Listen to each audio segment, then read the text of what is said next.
பசுமை உள்ளங்களுக்கு இனிய காலை.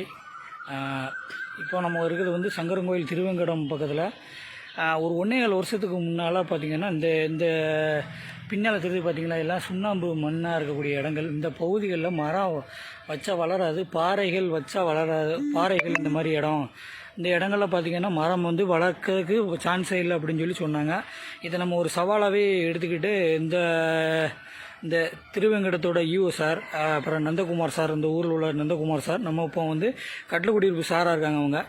அவங்களோட உதவியால் நம்ம வந்து ஒரு குறுங்காடு மியாவாக்கி முறையில் ஒன்று அமைச்சு கொடுத்தோம். கிட்டத்தட்ட 1.25 வருஷம். அதோட வளர்ச்சி வந்து இப்போ பாருங்கள்.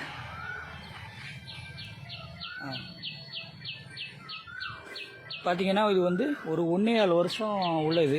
அதே மாதிரி சும்மா வந்து நார்மலாக உள்ள வந்து நம்ம பகுதியில் உள்ள பார்த்திங்கன்னா பாதாமு புங்கை வச்சுருக்கோம். அது போக பார்த்திங்கன்னா அத்திமரம், தாண்டிக்காய், புங்கை, வேம்பு, இலுப்பை, ஆனைகுண்டுமணி, தாண்டிக்காய், வெப்பாலை, இந்த மாதிரி நம்ம நாட்டு வகை மரங்களை மாத்திரம் வச்சு ஒரு பல்லுயிர் பெருக்கத்துக்கு காரணமாக இருக்கக்கூடிய காடு முறையில் ஒரு 250 மரங்களை வந்து இந்த மாதிரி இடத்துல பாருங்கள். அந்த இடம் பார்த்திங்கன்னா சுண்ணாம்பு மண் இடம். இந்த இடம் பாருங்கள். இந்த இடத்துல பார்த்திங்கன்னா மண் நாங்கள் அடித்து ரேம் மாதிரி பண்ணி இந்த இடத்துல இந்த மாதிரி பாருங்கள் எவ்வளோ பறவைகள் சத்தம், குருவிகள் சத்தம், பட்டுப்பூச்சி,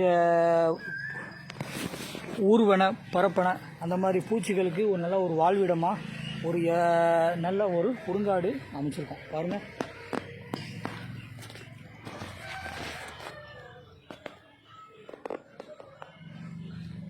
பாருங்கள், தாண்டிக்காய் மரம்.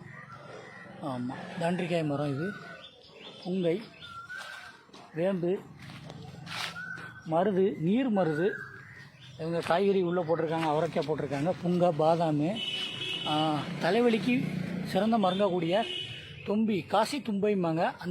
அது பாருங்கள், சின்ன செடிகளாக வச்சது பெரிய மரங்களாகிட்டு.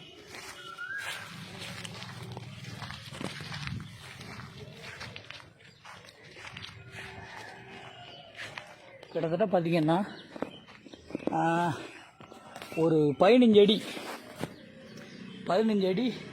நல்ல பெரிய மரங்களாக வளர்ந்துட்டு உண்மையிலே ஒரு மனசுக்கு திருப்தியாக ரொம்ப மிக்க மகிழ்ச்சியாக இருக்கிறது. அந்த வாய்ப்பை கொடுத்த சங்கரங்கோயில் திருவேங்கடத்தில் உள்ள ஈஓ சார் அவங்களுக்கும், நந்தகுமார் சார் அவங்களுக்கும் ரொம்ப நன்றி.